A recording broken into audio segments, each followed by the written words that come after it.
Guruji caller లైన్లో ఉన్నారు, వారితో మాట్లాడదాం. హలో. హలో, నమస్కారం అండి, రమాదేవి గారు. నమస్కారం. నమస్కారం అండి. ఎవరి గురించి తెలుసుకోవాలనుకుంటున్నారు? నా కూతురు కోసం.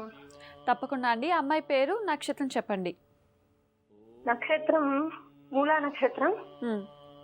సుష్మాబాయ్. సరేనండి, మాట్లాడాను గురూజీతో. నమస్తే తల్లి.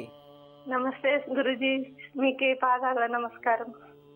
మా ఆశీస్సులో ఉంటుందమ్మా. నమస్కారం. మీ ఫోన్ కోసం చాలా సార్లు ట్రై చేసాం సార్. మీ ప్రోగ్రామ్ ఎప్పుడు చూస్తుంటాం. సుష్మా. సార్ బాగుంది సుష్మా జాతకం. ఆయన చాలా మొండి స్వామి. ఎందుకు మండి? ఏమి చెప్పిన మాట వినదు స్వామి. ఇంకెవరి మాట వింటది? ఎవరి మాట వినదు స్వామి, అదే మాకు ప్రాబ్లం అయిపోయింది. ఏం చదివింది? దానికి ఏం చెప్పినా అది జాబ్ చేస్తాను స్వామి, బీటెక్. సరే తల్లి, మూలా నక్షత్రము, కేతు మహాదశలో జన్మించింది. కోపం మాత్రం చాలా కేజీలే ఉంది అమ్మాయికి. అవును స్వామి, ఏది చెప్పిన మాట వినదు. ముందు ఒకసారి చేస్తాను మమ్మీ, మీ మాట వింటాను మమ్మీ అంటుంది. మళ్ళీ ఆమె వచ్చిన ఆమె అదే ప్రకారంగా పోతుంది.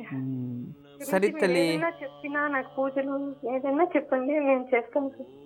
సరేమ్మా, నువ్వేం చేసినా మంచిదానికే చేస్తావు, అది నాకు తెలిసిన విచారమే. సరే, అమ్మాయి పేరులో ప్రతి శనివారము దగ్గరలో ఎక్కడైనా ఈ ఒక శనేశ్వర స్వామి దేవాలయంలో తైలాభిషేకం చేయించండి. ఎందుకంటే సాడేసాతి జరుగుతుంది. దాని ప్రభావం వల్ల కూడా కొన్ని చోట్ల అలా జరుగుతూ ఉంటాయి. అదొక చేయించండి. అమ్మాయికి ఇక నెక్స్ట్ ఇయర్ జూలై తర్వాత మీరు, ఇప్పుడు గురుబలం అయితే ఉంది అమ్మాయికి, మీరు మ్యారేజ్ చేయాలంటే జూలై లోపలే చెయ్యొచ్చు, ప్రాబ్లం అయితే లేదు. కానీ అమ్మాయి ఒప్పుకోవాలి. అందువల్ల ఒక 16 వారాలు అది చేసి ప్రతి మంగళవారం వీరభద్రస్వామి లేదా కాలభైరవ దేవాలయం దగ్గరలో ఎక్కడైనా ఉంటే మీరు అక్కడ వెళ్ళి వేప నూనెతో దీపం వెలిగించి ఎర్ర పూలతో మాల ఆ స్వామికి సమర్పణ చేసుకొని రండి. ఈ 16 వారాలు చేసి సంకల్పం తీసుకోండి. మీ మనసులో ఏదైతే ఉందో అది త్వరగా నెరవేరాలని నేను ఆ పరమేశ్వరునితో వేడుకుంటున్నా తల్లి. నమస్తే. రమాదేవి గారు విన్నారు కదా, గురూజీ చెప్పిన పాటించండి, తప్పకుండా శుభం జరుగుతుంది. గురూజీ మంచి విషయాలు తెలియజేస్తున్నారు. అంటే జీవితంలో ప్రతి ఒక్క మనిషికి కూడా ఈ ఒక జీవిత చక్రంలో నేను ఎలా ఉంటాను, ఎలా ఉండాలి, ఎలా ఉండిపోతాను, ప్రతి ఒక్కరికి అదే. కానీ మీకందరికీ ఒక శుభవార్త, త్వరలోనే 2016 కొత్త సంవత్సరం వచ్చేస్తుంది.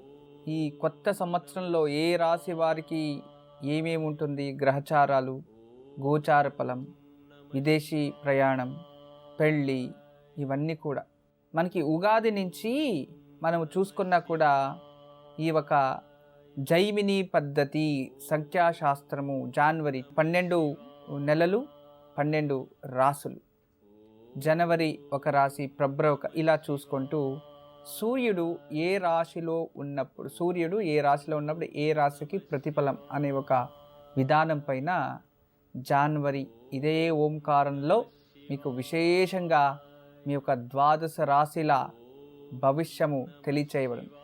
మీరందరూ ఎదురు చూస్తుంటారనుకోండి, కానీ విశేషంగా ఉంటుంది. ఒక సంవత్సరం మొత్తం మీరు దాన్ని చూసుకోవచ్చు. అంటే జనవరి 1 రోజు, జనవరి 1వ తారీఖు, జనవరి 1 రోజు ఉదయం ఇదే టైము ఇదే ఓంకారంలో నేను మీకు అందరికీ కూడా తెలియచేస్తున్నాను. చక్కగా దాన్ని విని నేను చెప్పిన పరిహారాలను చక్కగా పాటిస్తే ఆ ఒక సంవత్సరం మీకు తప్పకుండా విజయం లభిస్తుంది. ఇక ఈరోజు మనం మాట్లాడుతూనే వస్తూ ఉన్నాం, జీవిత చక్రంలో కష్టాలు, సుఖ దుఃఖాలు అన్నీ ఉంటాయి.